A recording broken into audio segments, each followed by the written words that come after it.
Now, I tried to make this review as spoiler-free as possible, but if at any time you're watching this and it does look like the kind of thing you're interested in, I say just shut off the video and go play it. I do think it's the kind of game that's best experienced blind, so I say knock yourself out. But again, I've tried to make it spoiler-free. Killer Frequency is an indie title published and developed by Team 17 Digital. You might have heard of a few of their other titles: Yooka-Laylee, The Escapist, Worms, Blasphemous, the list goes on. And like many other current indie games, it straddles the lines of a few genres, being a horror adventure simulation game with an engaging narrative that at times verges on a voice-acted visual novel. Okay, you're live in 3, 2... 189.16. The setting of this game appealed to me instantly. As you can see, you play a radio DJ in the first person, and a lot of the gameplay consists of actually running a show. Announcing the songs, choosing the records, coming up with cheesy banter with your producer, and this has been a long-time dream of mine, so I was sold on the DJ simulation aspect alone. Killer Frequency does a lot of things right, and right about the top of that list has to be the voice acting. Guess that scream. This is actually one of the station manager's better ideas. Here's how it works. I'm gonna play you a scream, then you call and guess that scream. We need you to guess why they're screaming. Did they stub their toe, saw off a finger, or discover the corpse of a loved one? What you'll find is this ends up being an absolute requirement for the game. The game just wouldn't be the same without the voice acting to bring it home. I buy the chemistry between the DJ Forrest and his producer Peggy. Peggy, what do you mean play the tape? I used to have a tape guy do that for me. You're not in Chicago anymore, Forrest. And while there are a few immersion-breaking moments, they're mostly victims of the plot. However, I don't think that can be helped. See, the game is about a serial killer striking during a well-known prank night where people try to scare each other in the name of a local horror myth and legend, the Whistling Man. This character is a pretty clever construction because, as the name implies, his trademark is whistling, which can be heard over the numerous calls of the evening and early morning. Get back! Get away from her! Leslie, what's happening? The whistling! No! Get off her, you son of a bitch! The story starts with a whistling man killing the sheriff and several of the police at the local station, causing the local emergency operator to leave her post as she goes to find help. Subsequently, Forrest needs to field the 911 calls as he's at one of the few places in the small town equipped to handle them. So with this interesting, if a little unlikely setup, kind of paranoia seeps into everything. Is it all an elaborate prank? Can everyone you're talking to be trusted? Who is the Whistling Man and what's their motive? You don't know if the next call you're going to answer will be a 911 call or a caller asking to place a request. And in a well-directed sense, the game leans into this feeling. You get calls not just from potential victims, but prank callers and Ponty of Ponty's Pizza trying to get free advertising. And let me tell you, the pizza we have is to die for. Oh, no. Poor choice of words tonight, I guess.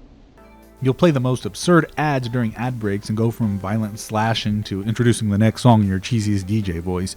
The game also manages to walk the hard-to-balance line between comedy and horror, so that tonal whiplash is more of a feature than a bug. I often found myself thinking of the plot and the storyline and where it was going to go and evolve when I wasn't playing the game, which is probably the highest praise I could give a narrative like this. I also love the aesthetic of the game. The graphics are cel-shaded 3D, which seems to harken back to a pulp comic horror style, which is fitting because the game takes place in the chronological analog horror capital known as the 80s. The game also has got a style I'd probably call something like horror vaporwave. I also love that almost everything that has a name is on theme. You're on a radio station called The Scream in a town called Gallows Creek. It has stores with names like Price Slashers Groceries or Little Shop of Flowers, or my personal favorite, the Mexican restaurant Chalupa Cabras. The gameplay itself generally consists of 3 phases. During phase 1, you'll be stationed at the DJ booth, awaiting a 911 call. This typically involves filling time with tasks such as playing ads and music, answering calls, engaging in conversation with Peggy, and throwing paper into the wastebasket from downtown.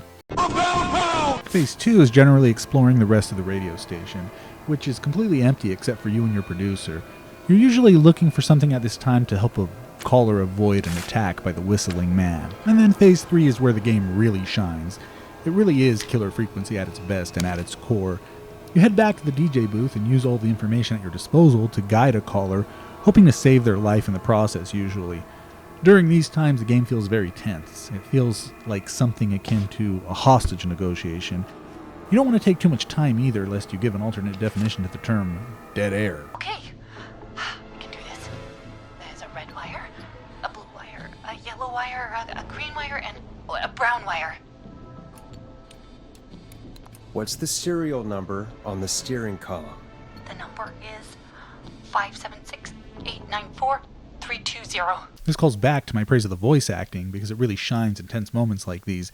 It differs from the typical adventure game because instead of just entering commands or clicking on something, you're usually giving instructions by proxy, and you're not always 100% sure if you're right or wrong, and you're just kind of hoping for the best sometimes. And unlike other adventure games, when you are wrong, you're not always going to get a second chance. From here, the narrative and gameplay will play off of each other continuously, reaching an inevitable climax. The game is, of course, a horror game, but I think terms like suspense or thriller might be more fitting. Don't get me wrong, there are, without question, moments in this game that will have you on the edge of your seat, and the game knows how to slowly heat the tension up to a boil. The game intentionally has each scenario put you further and further out of your comfort zone, and knows how to make the empty radio station feel like the Whistling Man is with you, watching you.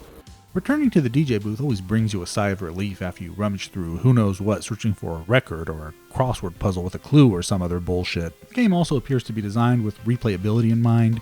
You have various dialogue options and choices, and of course your decisions will have life or death consequences on the town. The game has multiple endings, and I think the one I got was kind of middle of the road. It's a shame I probably won't have time to play through it again to see what the best ending is. I recommend you save liberally, because there isn't a chapter select.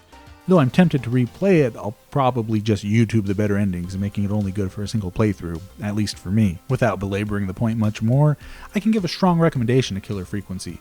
It's probably not for everyone, but if you like a blend of narrative-rich, dark comedy and suspense, or have ever imagined yourself as a radio DJ, or would like to see an interesting and exciting spin on the adventure genre, then I can't recommend it enough.